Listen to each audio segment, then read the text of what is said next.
Physiographic जो division है उसके अंतर्गत आज हमारा टॉपिक कौन सा है? Coastal plain of India. Western side के भी, ईस्टर्न साइड के भी। जैसे अपनों ने वेस्टर्न घाट पढ़ा, ईस्टर्न घाट पढ़ा, वैसे ही उनसे जो नदियां निकलती है, उनके सेडिमेंट से, समुद्री सेडिमेंट से जिन मैदानों का निर्माण हुआ, आज उनके बारे में बात करेंगे। एग्जाम ओरिएंटेड क्या चीजें हैं इनमें, कैसे प्रश्न बनते हैं, उनकी भी चर्चा करेंगे। तो फटाफट स्टार्ट करते हैं हमारा तटवर्ती मैदान, बिना अपना टाइम वेस्ट किए हुए। और सबसे पहले मैप जरूर बना लें, बनाना तो है ही है। भारत के तटीय मैदान, सबसे पहले क्वेश्चन आता है कि तटीय मैदान, हमने पहले इंट्रोडक्शन ऑफ इंडिया के अंदर भी पढ़ा था कि तटीय मैदान टोटल सीमा में से तटीय सीमा रेखा कितनी है, आप मुझे कमेंट करके बताएं। तो अपनों ने उन तटों के अंदर क्या शामिल किए थे भाई? यूनियन टेरिटरी को भी कर रखा था, जिसमें आपने देखा लक्षद्वीप, इधर से अपना अंडमान निकोबार द्वीप समूह, दमन दीव, पुदुचेरी, सबको किया था। तो अभी जो सिस्टम है अपना तटीय मैदान, आज का टॉपिक है भारत के तटवर्ती मैदान। तो तट किसका है? ये देखें तो इधर अरेबियन सी है, ये अपना हिंद महासागर आएगा, और ये अपना बे ऑफ बंगाल, बंगाल की खाड़ी। अब इनके तटों के पास में जो मैदान बने हैं उसी को अपन कह देते हैं कोस्टल प्लेन या फिर तटवर्ती मैदान। तो अपन बात कर रहे हैं तटवर्ती मैदान की। ये मैदान कौन से हैं, यहां से अपन बना लेते हैं थोड़ा सा। तटवर्ती मैदान यानी तटीय रेखा आपने देखी होगी कि हमने गुजरात से पढ़ना स्टार्ट की थी ना। ऐसे ऐसे बना देती हूँ, इतने ही ये वो है।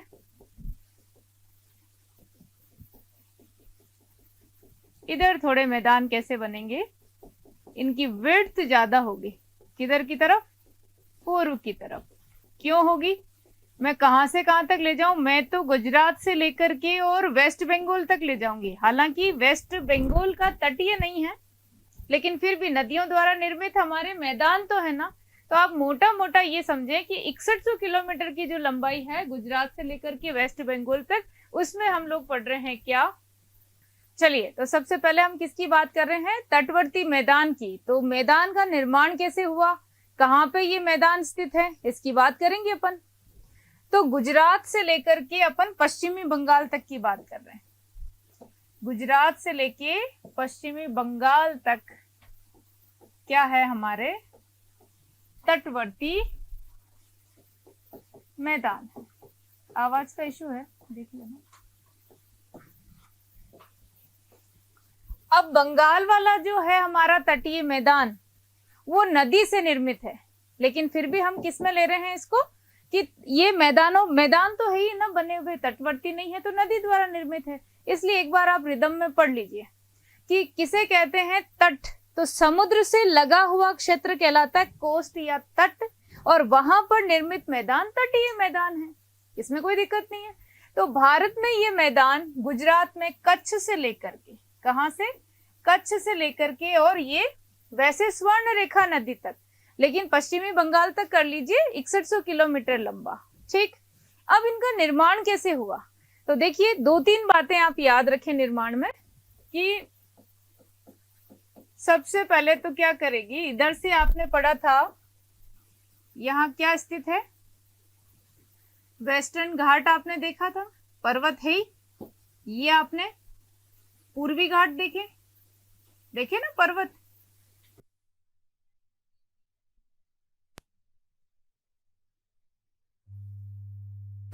करेगी ना, तो अवसाद जमा होंगे।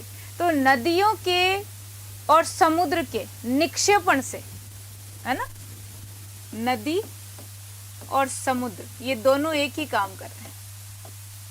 समुद्र भी अपनी लहरों से अवसाद छोड़ रहा है, यहाँ पे निक्षेपण हो रहा है उनका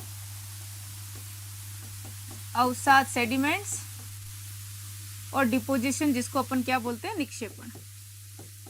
ठीक है, ये दोनों ही क्रियाएं किसके माध्यम से हुई है? नदियों के माध्यम से भी, समुद्र के माध्यम से भी। और तीसरा, यदि अपन देखें कोई भाग, तो प्लेट विवर्तन की घटनाएं थी प्लेट विवर्तन की घटनाओं में सबसे पहले क्या बात आ रही है, तो निमज्जन और उमज्जन चीजें आएगी। निमज्जन उमज्जन, है ना। निमज्जन क्या चीज है, तो निमज्जन में देखिए आप अंग्रेजी से समझ जाएंगे।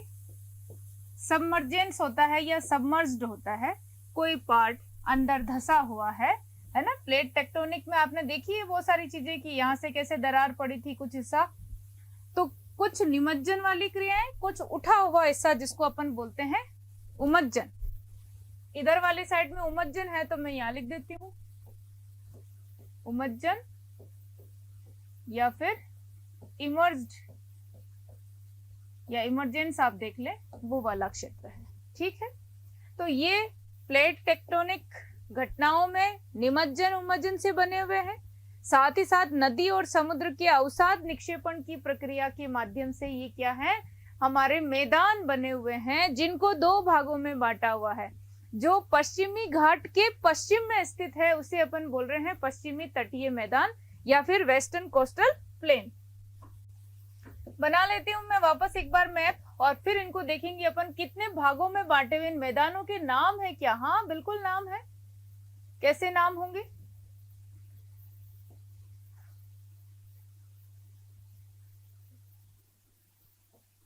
तो ये गुजरात के कच्छ से लेकर के और पश्चिम बंगाल तक पढ़ने जा रहे हैं अपन। तो पश्चिमी बंगाल यहां से देखेंगे अपन कच्छ से, है ना। तो आप इसको थोड़ा सा बड़ा कर लेते हैं।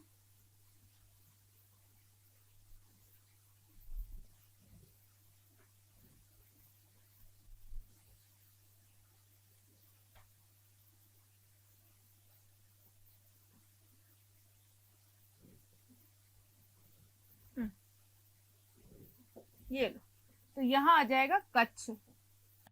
अब कच्छ से स्टार्ट करते हैं, तो कच्छ से लेकर के और यहाँ पे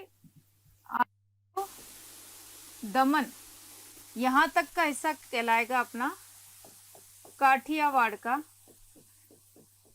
काठियावाड़ तट या काठियावाड़ तटीय मैदान।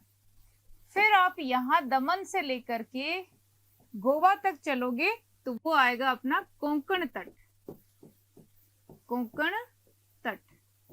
और इसके बाद गोवा से लेके मंगलोर तक का जो तट है उसे अपन बोलेंगे कन्नड़ तट, या फिर इसी का अंग्रेजी में नाम है केनरा तट। और फिर मंगलोर से लेकर के ये कन्याकुमारी तक जो क्षेत्र आएगा, कैप कॉमोरिन तक, आशा अंतरीप तक, इसे अपन बोलेंगे मालाबार तट। ये तटों के नाम है मालाबार तट। ठीक है, फिर इधर अपन ये बंगाल का जो है ना, इस बंगाल को आप विशेषकर नाम दे दीजिए इधर वेंगा तट, या फिर आप तो सीधा ही बोलिए बंगाल तट, बंगाल तट। बस इसके बाद स्वर्ण रेखा से लेकर के अपन महानदी तक आएंगे। तो महानदी वाला क्षेत्र क्या कहलाएगा, नाम पड़ता है उड़ीसा के अंतर्गत। क्या नाम पड़ेगा, तो नाम अपन देखेंगे उत्कल तट। ठीक है, उत्कल तट, ये वाला उत्कल तट। और फिर महानदी से गोदावरी तक देखेंगे तो उत्तरी सरकार तट आएगा, उत्तरी सरकार आंध्रा वाला।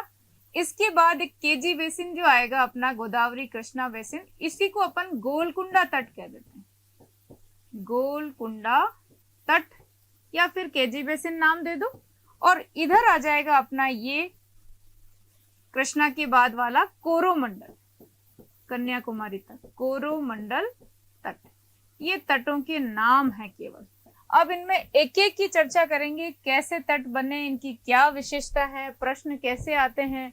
तो सबसे पहले आप ये देखो कि दो भागों में हमारे क्या है, मैदान बटे हुए हैं, पश्चिमी तटीय मैदान, पूर्वी तटीय मैदान। इधर हम देखते हैं तो यहाँ बरसात ज्यादा होती है, इधर कम होती है। यहाँ पे तटीय मैदान आपको कैसे दिख रहे थे, तो ये तटीय मैदान आपको सकरे दिख रहे थे, संकीर्ण थे, नेरो थे, ये ब्रॉड है, इनकी विड्थ है, यानी कि इधर चौड़े हैं। उसके पीछे क्या कारण है भाई, तो उसके पीछे कारण है कि यहाँ पे नदियां क्या है, इधर की साइड में डेल्टा बनाती है और इधर किसका निर्माण करती है, तो एस्चुरी का निर्माण करती है ना। इसमें आप देखो यहाँ पे क्या बनते हैं, एस्चुरी या ज्वार नद मुख,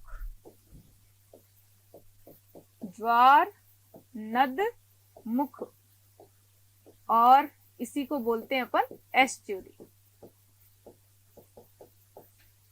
और यहां नदियां क्या बनाती है इधर की साइड, तो डेल्टा बनाएगी। क्या कारण है भाई, तो यहां से जब नदियां निकल रही है आप देखो, तो यहां से नदी आएगी तो एकदम ढाल कैसा है, तीव्र है, स्टीप है। तो ये अपने साथ में क्या है, सेडिमेंट को साथ ही नहीं ले जाती, सीधा किसमें डाल देती, ये सागर के अंदर डाल देती। नदी आई सीधी सागर में गिरी, नदी आई सीधी सागर में गिरी। इसका मतलब यहाँ डिपोजिशन नहीं हुआ। तो जिसका डिपोजिशन नहीं होता है, नदियां आते ही जैसे ही निकली और स्लोप इसका तीव्र होते ही जैसे समुद्र में मिल जाती, तो उसे बोलते हैं ज्वार नदमुख, सीधा समुद्र में मिलन, वो होता है एस्चुरी। और जब यहाँ अवसाद जमा ही नहीं होंगे तो मैदान बड़े कहां से बनेंगे। इधर क्या है भाई, ढलान कैसा है, यहाँ पे मंद आ जाता है। तो मंद ढलान में क्या है, यहाँ पे सेडिमेंट्स जमा होते रहते हैं, होते रहते हैं, होते रहते हैं, और फिर ये मुख्य नदी कितनी सारी वितरिकाओं में बट करके बहती है और क्या बना देती है, डेल्टा। और डेल्टा बनने से ही मैदान कैसे बनते हैं, चौड़े बनते हैं। हालांकि इनमें और चर्चा करेंगे अपन, difference between western coastal plain और ईस्टर्न कोस्टल प्लेन। लेकिन अभी अपन नाम याद कर रहे हैं कि गुजरात, कच्छ से लेकर के कन्याकुमारी तक पश्चिमी घाट है, वहां कच्छ से दमन तक देखें अपन तो काठियावाड़ तट या गुजरात का मैदान है। दमन से लेके गोवा तक देखें कोंकण तट है ना। और गोवा से लेके मंगलोर तक देखेंगे कन्नड़ तट है, केंद्रा तट है। इसके बाद मंगलोर से कन्याकुमारी तक देखेंगे तो मालाबार तट है। मालाबार तट से बहुत सारे सवाल आते हैं। इसके बाद पूर्वी आपने देखा तो पूर्वी तट में क्या क्या विशेषताएं कैसे बने हुए हैं भाई, तो ये पूर्वी तट आपने देखा पश्चिमी बंगाल का, जिससे हम क्या बोल रहे हैं, वेंगा तट बोल रहे हैं। और वेंगा तट के बाद में ये जो अपने गुजरात वाला क्षेत्र है, इस उड़ीसा वाला क्षेत्र है, इस उड़ीसा के अंदर कौन सा तट आएगा भाई, तो उत्कल तट आएगा। उत्कल तट के बाद है उत्तरी सरकार तट। क्यों है ये, उत्कल तट का नाम आता है तो आप ध्यान रखिएगा उड़ीसा। उत्तरी सरकार तट जैसे ही नाम आएगा तो उड़ीसा से नीचे अपन महानदी से गोदावरी तक का स्थान लेंगे, और फिर केजी बेसिन आ जाएगा, उसी को अपन गोलकुंडा तट बोलेंगे। और उसके लास्ट में अपन तमिलनाडु वाला जो क्षेत्र है, कृष्णा से नीचे कावेरी भी नदी आएगी, वेगई नदी आएगी, वहां पे कौन सा बोलेंगे अपन, तो कोरोमंडल तट। अब एक एक तट को देखते हैं कि इनकी विशेषताएं क्या है। जैसे गुजरात के तट की अपन बात कर ले तो ये कच्छ की खाड़ी, आपने नाम सुना होगा कि राजस्थान के अंदर क्या है, नदियां जैसे बह रही है तो क्या किधर किधर गिरती है, अरब सागर के अंदर और बंगाल की खाड़ी के अंदर। तो कौन सी नदियां आपको अरब सागर की तरफ दिखती है, तो आप खुद बोलते हो, लूनी है, फिर पश्चिमी बनास है, साबरमती है, माही है, ये नदियां गिरती है। इधर चंबल आप बोलेंगे, चंबल के बाद में बनास बोलेंगे, बाणगंगा बोलेंगे, गंभीर बोलेंगे, ये नदियां किधर गिरती है, तो बंगाल की खाड़ी में गिरती है। तो जो हमारे सवाल बनता है कि पश्चिमी बनास और लूनी नदी ऐसी नदी है जो किस में गिरती है, कच्छ की खाड़ी में गिरती है। तो अब कच्छ की खाड़ी में जो गिर रही है नदी, तो कच्छ की खाड़ी, ये खाड़ी प्रदेश का है। आप मुझे कमेंट सेक्शन में डालें कि आप खाड़ी से क्या मतलब समझते हैं। जैसे आपने नाम सुना है खाड़ी देश, क्या होता है खाड़ी देश का मतलब, किसे कहते हैं खाड़ी, आप कमेंट सेक्शन में डालें। और हमारे यहाँ पे राजस्थान में नदियां जो है पश्चिमी बनास और लूनी, वो किधर गिरती है, अरब सागर की तरफ तो गिरती है, पर कुछ नदियां खंबात की खाड़ी होते हुए गिरती है, कुछ नदियां किधर गिरती है, तो कच्छ की खाड़ी होते हुए गिरती है। अब कच्छ की खाड़ी से आपने पश्चिमी बनास और कौन सी देखी है, लूनी देखी है। तो आइए अपन एक एक मैदान को देखते हैं। सबसे पहले कि ये जो गुजरात का मैदान है, फिर से बना लेते हैं एक बार पढ़ने के हिसाब से।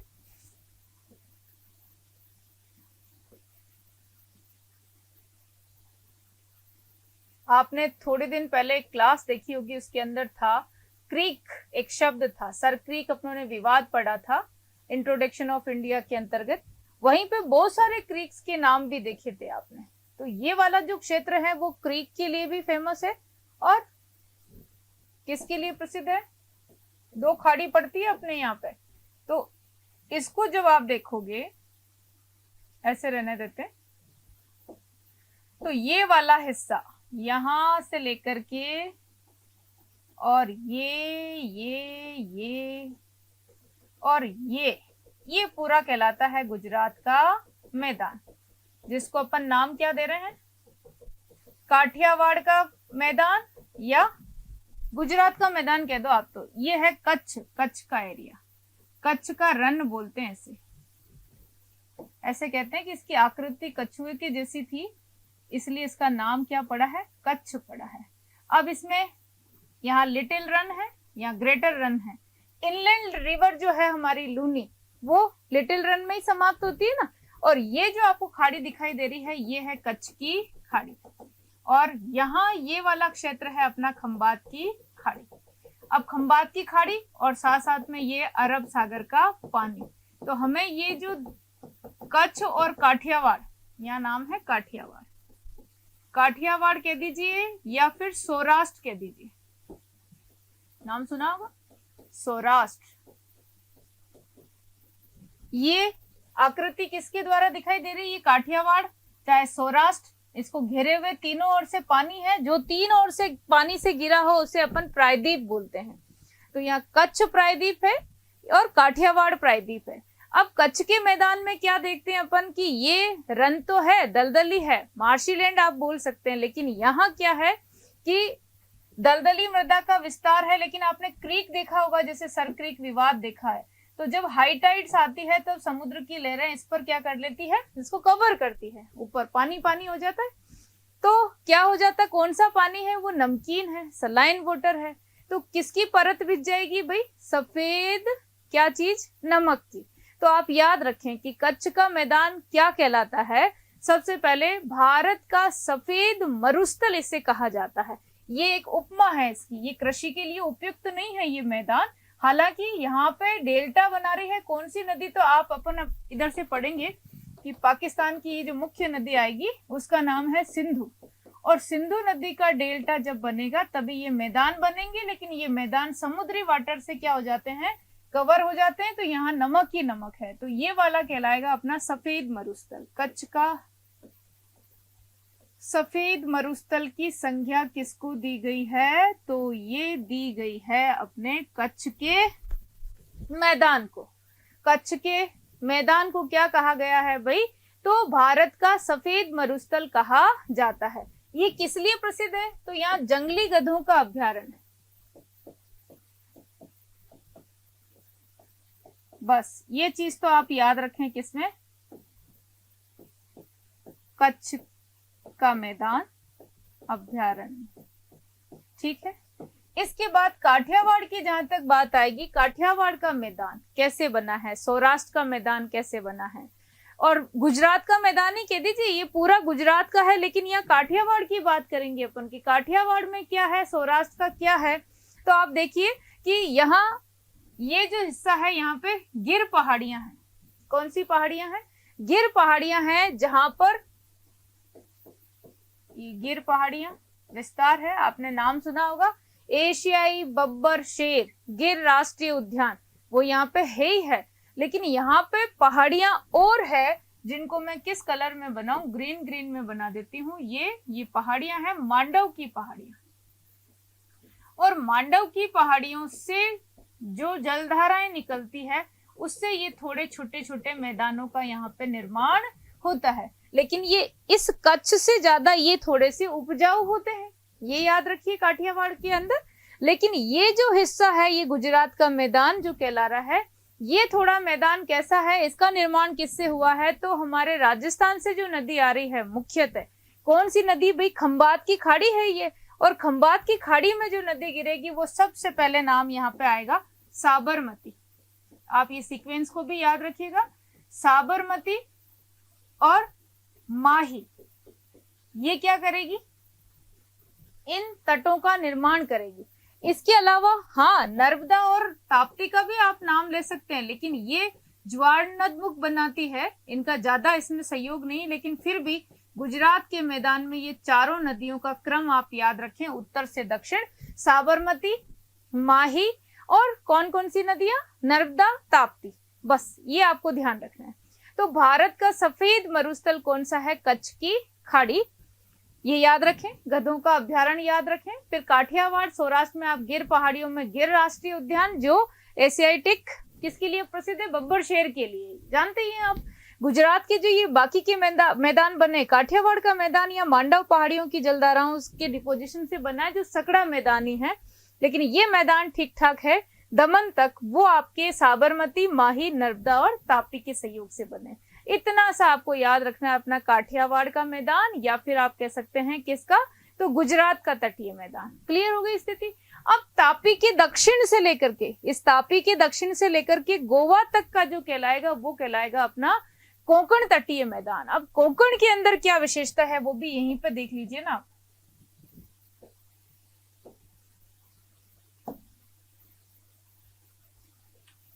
ये वाला हिस्सा अपना कोंकण तट, कोंकण तट गोवा तक का है। कोंकणी भाषा है ना, क्या ये कॉन्स्टिट्यूशनल लैंग्वेज है? If yes then comment. Konkan तट, अब कोंकण तट में क्या विशेष बात है, तो इसके अंदर भी बहुत सारे तट हैं, तो कुछ तटों को आप याद कीजिए। जैसे नाम आपने सुना है, कोंकण के अंदर हम कुछ पढ़ रहे हैं। कोंकण तट के अंदर है पालघर तट, पालघर नाम सुना है आपने, पालघर तट। पालघर तट क्यों सुना है आपने, पालघर तट कहाँ प्रसिद्ध है? तो आप इस पालघर तट को जब देखेंगे तो आपको दो नदियां महत्वपूर्ण दिखाई देगी, जिसमें अपन बेतरना नदी, उल्लास नदी की बात करेंगे। तो पालघर तट किसके अंदर आ रहा है, कोंकण तट के अंदर ही। फिर अलीबाग तट और आएगा, और अलीबाग की क्या विशेषता है, तो आप देखिएगा अलीबाग तट, तो आपने मुंबई का जब नाम सुना हो तो सुना ही होगा आपने, अलीबाग तट। फिर से देखिए इन तटों को, देखिए ये गोवा के अंदर यानी कोंकण तट के ही हिस्से आ रहे हैं। सबसे पहले कौन कौन सा आ रहा है, तो पालघर तट आया है, अलीबाग तट आया है, रत्नागिरी तट तीसरे नंबर पे, रत्नागिरी, रत्नागिरी तट, ये भी किसके हिस्से हैं, तो कोंकण तट के ही हिस्से आ रहे हैं, रत्नागिरी तट। फिर आएगा अपना मालवनी या मालवानी तट, और लास्ट वन आएगा गोवन तट, गोवा के पास वाला गोवन तट। ये सारे तट कहाँ है, कोंकण तट के अंदर ही है। पालघर तट की क्या विशेषता है, तो आप ध्यान रखिएगा, यहां बेतरना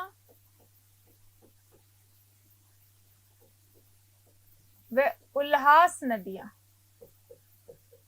ये दो नदी का नाम आप याद रखेंगे पालघर के अंदर। बेतरना नदी, उल्लास नदी कहाँ बहती है, तो आपने देखा त्रयंबक पहाड़ी से कौन सी नदी निकलती है, एक ओर से तो गोदावरी निकलेगी, दूसरी ओर से नदी कौन सी निकलेगी, बेतरना नदी। और ये बेतरना नदी कोंकण तट जो है ना, उसकी सबसे लंबी नदी है, ये ध्यान रखना। इसलिए ये पालघर, पालो भाई पालो, नदियों ने पाला है पालघर को। बेतरना, उल्लास, बहुत उल्लास है इस पालघर में। ठीक, इसके बाद आता है अलीबाग। क्या देखोगे अलीबाग के अंदर, अलीबाग ये मुंबई में स्थित है, बस इतनी सी बात याद रखना। अलीबाग, रत्नागिरी जो तट है वहां पे जरूर आप क्या कर सकते हैं कि रत्नागिरी के अंदर वैसे दो चीजों को जीआई टैग मिला हुआ है। क्या है वो, ये तो मुंबई लिख देती हूँ,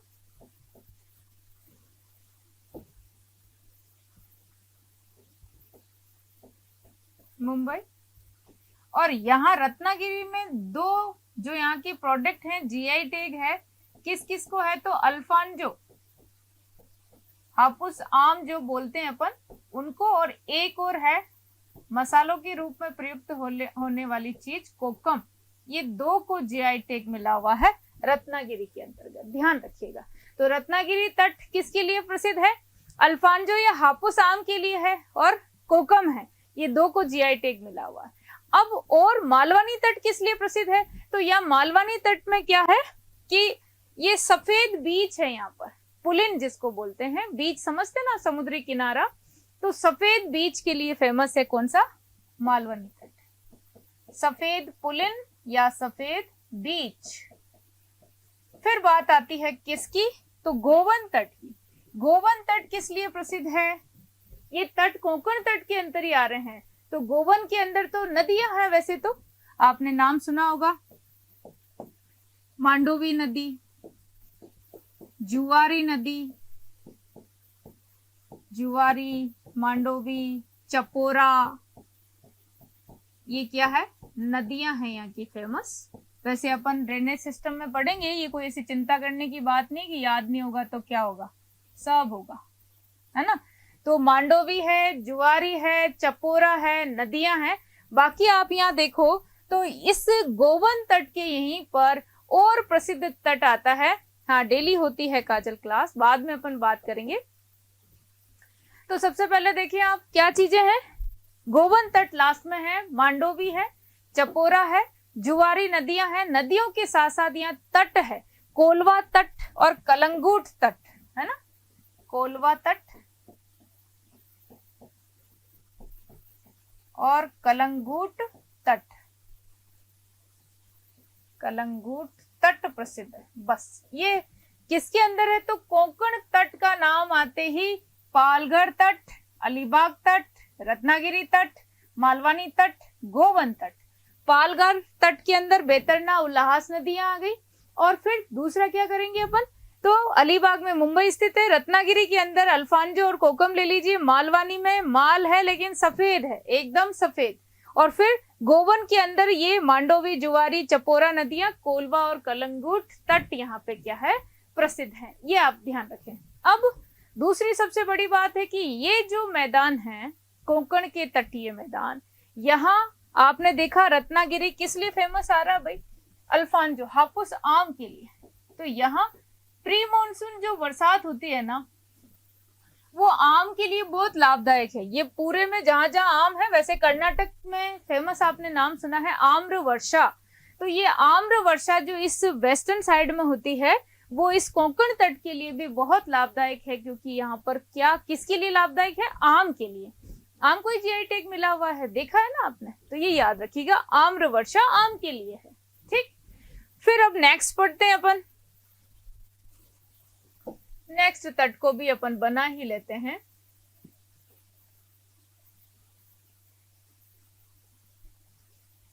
थोड़ा ऐसे कर दो, है ना, इसमें पढ़ लेते हैं। तो यहां से जो अपन पढ़ेंगे तट, इसका नाम है कन्नड़ तट। कन्नड़ ऑब्लिक केनरा, आपने नाम सुना, केनरा बैंक, वही। तो ये कन्नड़ तट कहां से कहां तक है? आपने देखा गोवा से लेकर के और मंगलोरू या मैंगलोर तक स्थित है, उसी को अपन बोल रहे हैं क्या? कन्नड़ तट। अब यहाँ पे क्या चीजें हैं? तो कन्नड़ तट के अंदर आपने सबसे बड़ी एक तो द्वीप देखा होगा, यहाँ सेंट मैरीज द्वीप,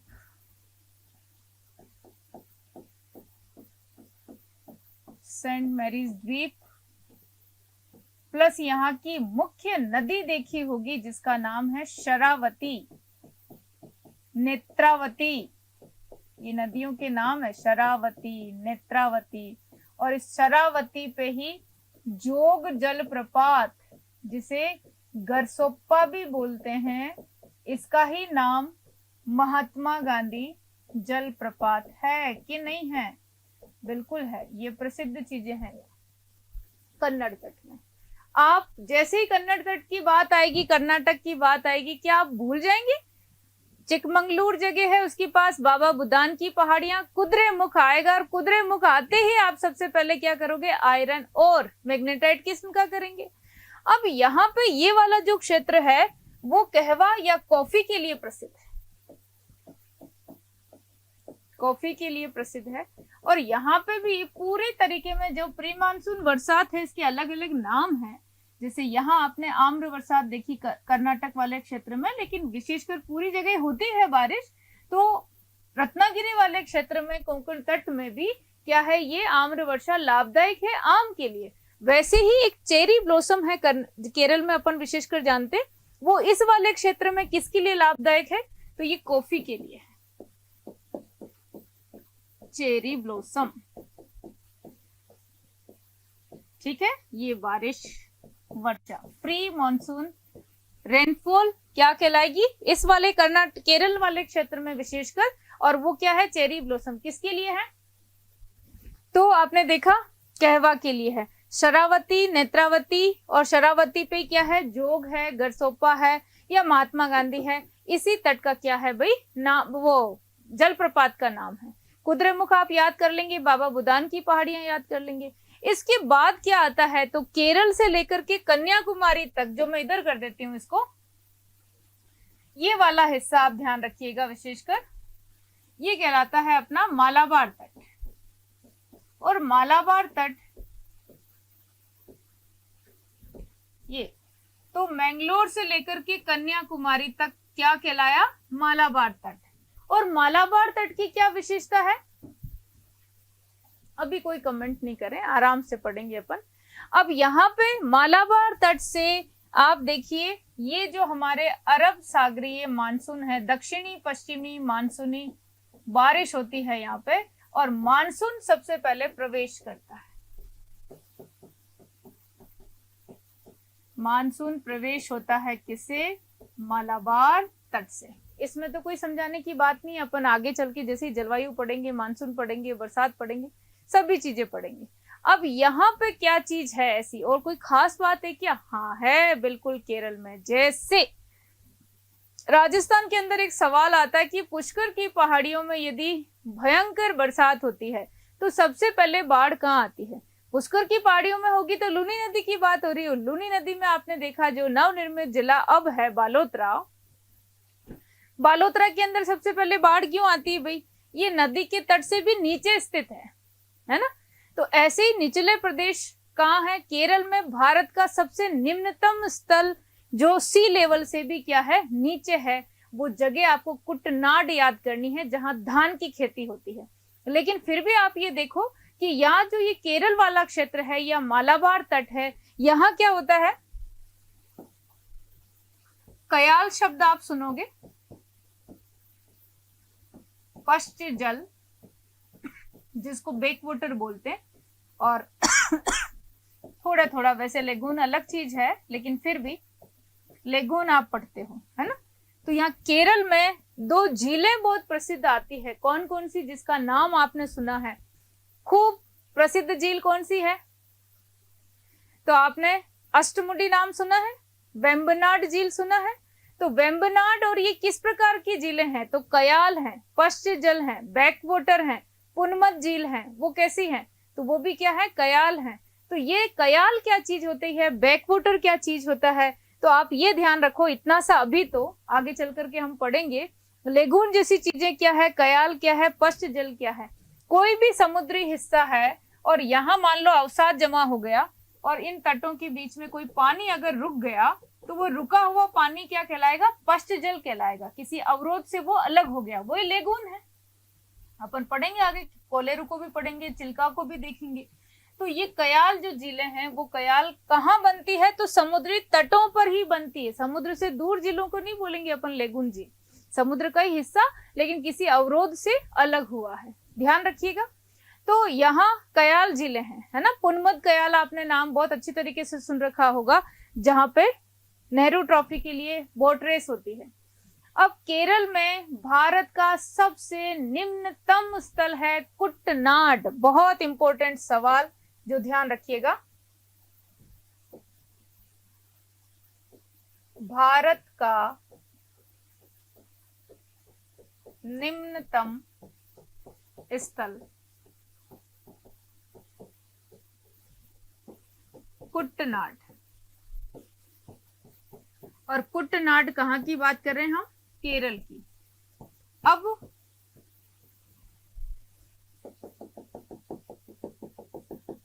ये समुद्र है, ये यहाँ नीचे का लेवल है।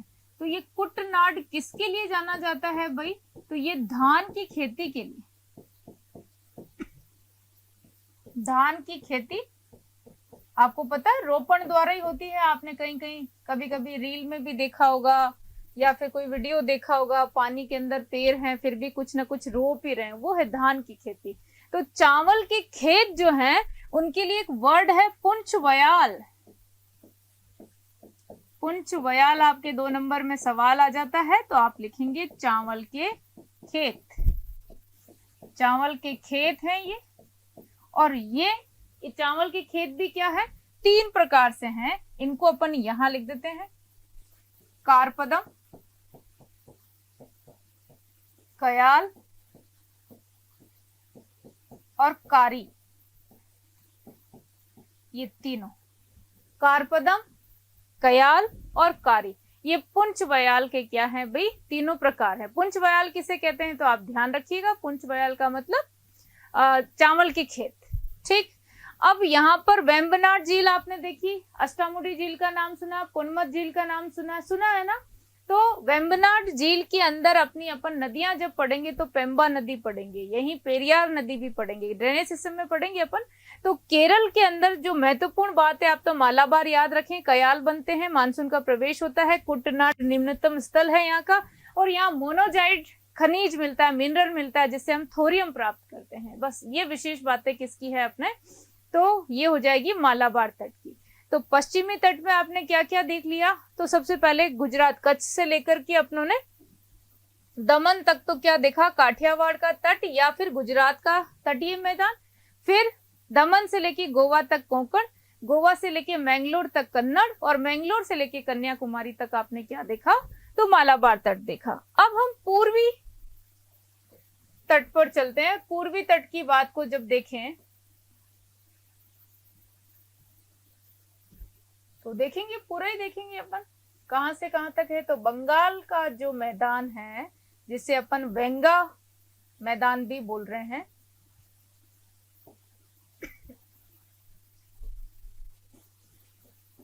पश्चिमी बंगाल मैदान, क्या बने हैं ये मैदान, बताएं, पश्चिम की तरफ बने हैं क्या ये मैदान? हाँ, बने हुए हैं। गंगा, ब्रह्मपुत्र और मेघना नदियों के निक्षेपण से बना हुआ है, आप तो ये याद रखें। लेकिन इन मैदानों का विस्तार कहां से कहां तक है, तो बंगाल के अंदर आप एक नदी, पश्चिमी बंगाल की याद करें नदी, और कौन सी नदी, जिसका नाम आप सबको पता है, हुगली नदी के बारे में मैं बात कर रही हूँ। तो इधर से तो आ जाएगी हुगली, और इधर से अपन पश्चिमी, ये जो बांग्लादेश है, यहाँ की नदी को दूसरे कलर में लिख देते हैं बलेश्वर। ये भारत, ये बांग्लादेश, इन नदियों के बीच में बंगाल के मैदान स्थित है, ये याद रखें। और इन मैदानों का निर्माण कौन सी नदियां अपने अवसाद से या निक्षेपण से करती है, तो याद रखिएगा गंगा और ब्रह्मपुत्र, ये नदियां विशेषकर, आगे मेघना भी लिख लीजिए, ये नदियां क्या करती है, इनके निक्षेपण से ये मैदान बनते हैं। इस क्षेत्र में भी क्या है, तो आपने देखा है द्वीप बनते हैं, गंगा सागर, न्यू मुरे द्वीप। आगे अपन क्या देखेंगे, तो एक डेल्टा बनता है, सुंदरवन डेल्टा, सबसे प्रसिद्ध सुंदरवन डेल्टा के अंदर ही क्या है, सुंदरवन हमारा क्या राष्ट्रीय उद्यान है, हाँ है। किस लिए प्रसिद्ध है आप कमेंट सेक्शन में डालें। तो द्वीप भी है यहाँ पे, न्यू मुरे द्वीप है जो हम पढ़ चुके हैं, गंगा सागर है, और डेल्टा सुंदरवन डेल्टा, जहां पे मैंग्रोव क्या है, वन बहुत फेमस है। कोई भी वन, जैसे ये पेड़ है और इसकी जड़ें यहाँ समुद्र में ऐसे जड़ें होती रहती, ये बहुत वन बहुत काम के, साइक्लोन को भी रोक लेते हैं। तो ये बंगाल का मैदान में तो इतनी बात आपको याद रखनी है, सुंदरवन डेल्टा, गंगा सागर और न्यू मुरे द्वीप, ये हो गया, इन नदियों से निर्मित है। और ये हुगली से लेकर बलेश्वर नदी के बीच में विस्तृत मैदान है।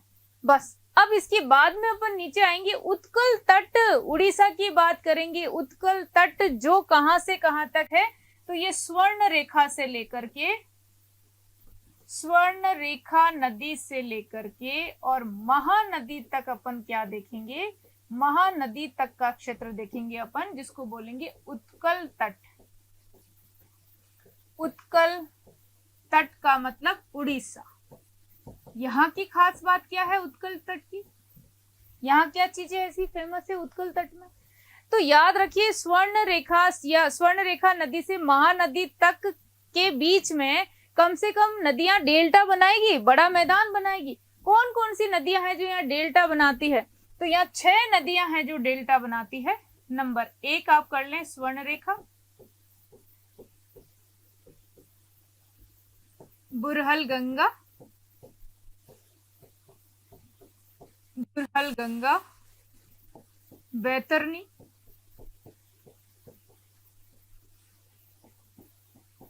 ब्राह्मणी,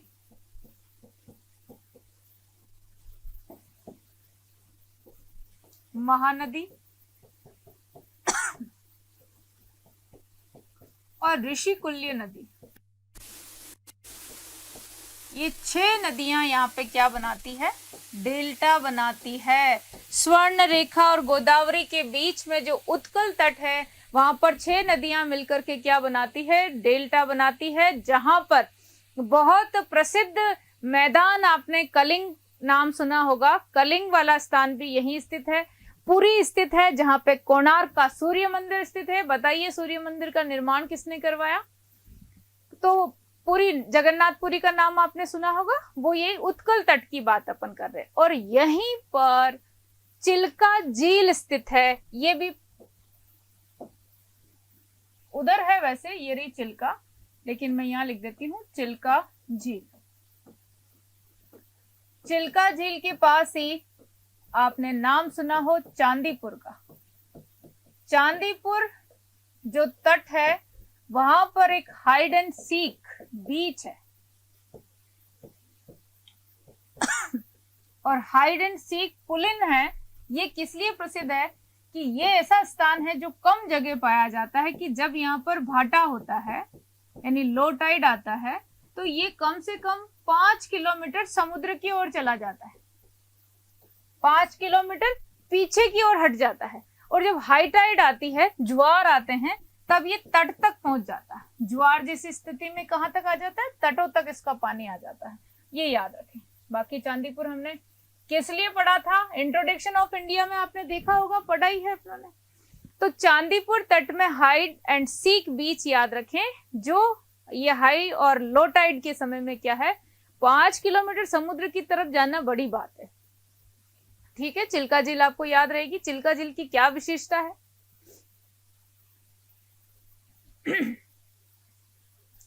उत्तरी सरकार तट अप आएगा, महानदी से अपन आएंगे गोदावरी तट तक। ठीक है,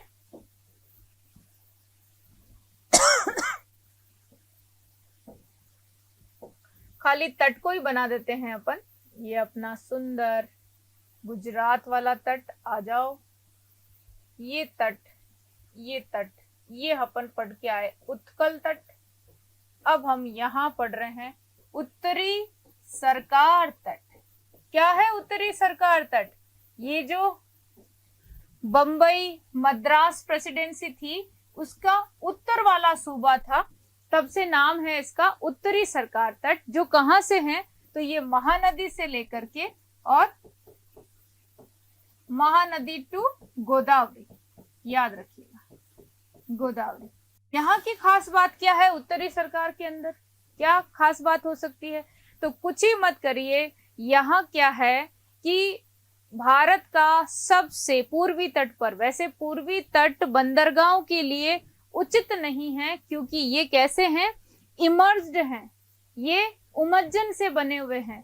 और जो यहाँ पे ये निमज्जन है या सबमर्ज्ड हैं, तो जैसे कोई ना कोई किनारा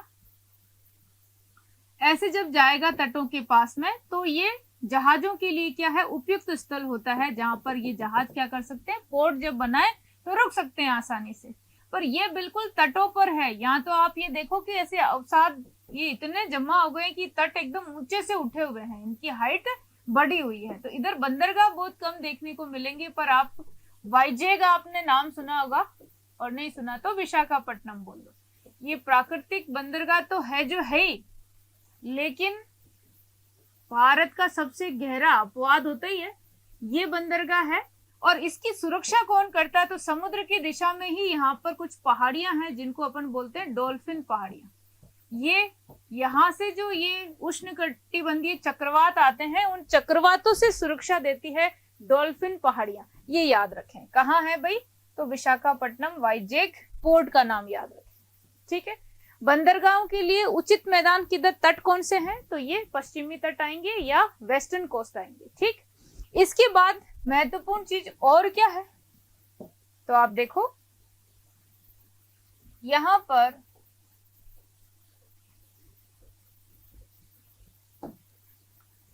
अब गोदावरी से लेकर के कृष्णा तक है ना, यहां तक का हिस्सा हम बोलेंगे केजी बेसिन, या फिर इसको बोलेंगे अपन गोलकुंडा तट। गोलकुंडा तट, ऐसे दूसरा नाम बोल सकते हो आप, गोलकुंडा तट। यहाँ पे क्या है, तो ये सबसे बड़ी बात है, यहाँ सेडिमेंट रॉक्स पाई जाती है। सेडिमेंट्री रॉक्स यानी अवसादी चट्टाने पाए जाने के कारण यहाँ गैस तेल के भंडार हैं। अवसादी चट्टाने समुद्र वाले एरिया में ही पाई जाती है, ध्यान रखिएगा, अवसादी चट्टाने। तो गैस तेल के लिए फेमस स्थान है। जैसे अपन डिगबोई वगैरह असम देखते हैं, वो भी समुद्र का ही हिस्सा कभी ना कभी रहा है, आप ये बात मान के चलें। यहाँ पे एक ऑयल रिफाइनरी है, कौन सी ऑयल रिफाइनरी? ताती पाका नाम है इसका, नाम भी सुना होगा, ताती पाका रिफाइनरी, ऑयल रिफाइनरी, ठीक है, याद रखें इसको। तो ये अपन कहाँ पढ़ रहे हैं? केजी बेसिन के अंतर्गत पढ़ रहे हैं। और बड़ी बात क्या पढ़े इसके अंदर, जो केजी बेसिन है, इसी में आप अगर देखोगे तो आपको नदियां डेल्टा बनाते हुए दिखेगी। कौन कौन सी नदियां डेल्टा बनाएगी भाई यहाँ पे? तो ये कृष्णा है, गोदावरी है, कावेरी है, ये नदियां इधर जब डेल्टा बनाएगी तो आप ध्यान रखिएगा, एक आंध्र प्रदेश में आपने झील पड़ी है, कोलेरू झील, है ना। इस कोलेरू की बात करते हैं अपन।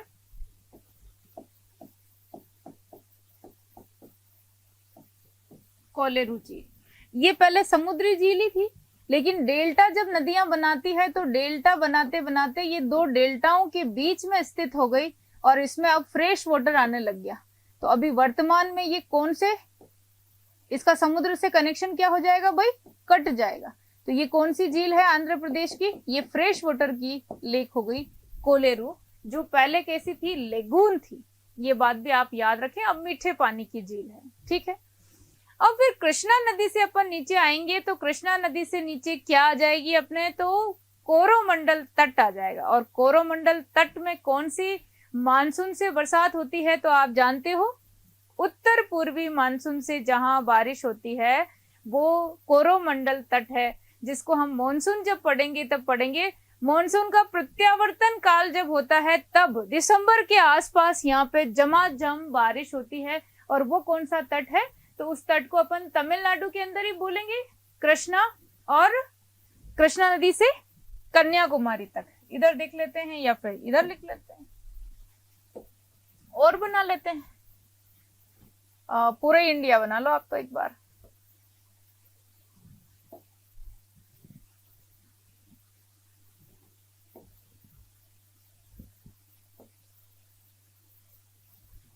ये तटों के सवाल पूछे ही जाते हैं, आप ध्यान रखिएगा।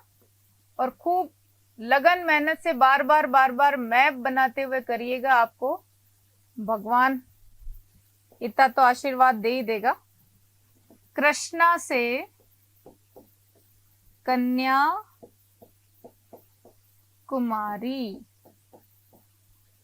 कौन सा तट? कोरोमंडल तट। कोरोमंडल तट किस लिए प्रसिद्ध है?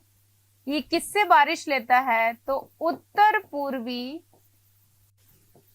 मॉनसून से वर्षा होती है। पहली चीज क्या होता है? मॉनसून। मानसून किसे बोलते हैं? ऐसी पवनें जो 6 महीने एक दिशा में, 6 महीने विपरीत दिशा में चलती है। तो इधर से जब बारिश होती है दक्षिणी पश्चिमी मानसून से, तो आपको दिखाई दे रहा है किधर से किधर होती है,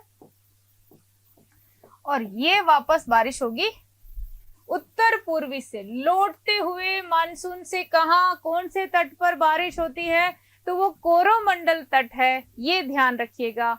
यहाँ कोरोमंडल तट पर कावेरी और वेगई नदी डेल्टा बनाती है। कावेरी का कर्नाटक और किसके बीच में, केरल के बीच में, तमिलनाडु के बीच में विवाद है जल बंटवारे को लेकर के। और वेगई नदी, ये दोनों नदियां अपना डेल्टा कहाँ बनाती है, कोरोमंडल तट पर बनाती है। प्रश्न आया हुआ है, ऐसे पूछा भी जाता है, ध्यान रखिएगा। अब ये बताइए कि मानसून का प्रत्यावर्तन काल के समय कोरोमंडल तट पे हो रही है, मानसून प्रवेश कहाँ हो रहा है, तो आप देखेंगे कि ये मालाबार तट पे हो रहा है। तो ये मुख्यतः अपने मैदान, मुख्य नाम आप याद रखिएगा। इन नामों को एक बार फिर मेंशन कर लेते हैं लास्ट में। ये चीजें आपको जैसे ही याद हुई तो बहुत ढंग से देखिएगा। पश्चिम वाला जो अपना मैदानी वो तटीय मैदान है वो कच्छ से लेकर कन्याकुमारी तक है, तो गुजरात का मैदान है, कोंकण तट है, कन्नड़ तट है, केरला इसी को बोलते हैं, मालाबार तट है। इधर से बंगाल वेंगा तट बोल दीजिए। साथ ही साथ उत्कल, उत्तरी सरकार, केजी बेसिन, गोलकुंडा ये कहलाता है कोरोमंडल। ये कन्याकुमारी तक विस्तृत अपने तटीय मैदान है जो आज संपूर्ण होता है अपने भारत का भौतिक स्वरूप। और साथ ही साथ आप देखोगे कि कल की क्लास में हम लोग आगे आइलैंड भी हमारे तटीय सीमा बनाते हैं, तो कुछ विशेष चर्चा हम करेंगे। अब आपके प्रश्न आने दीजिए, किसके बारे में, लक्षद्वीप और अंडमान निकोबार द्वीप समूह के बारे में। बाकी यहाँ physical features of India complete होता है।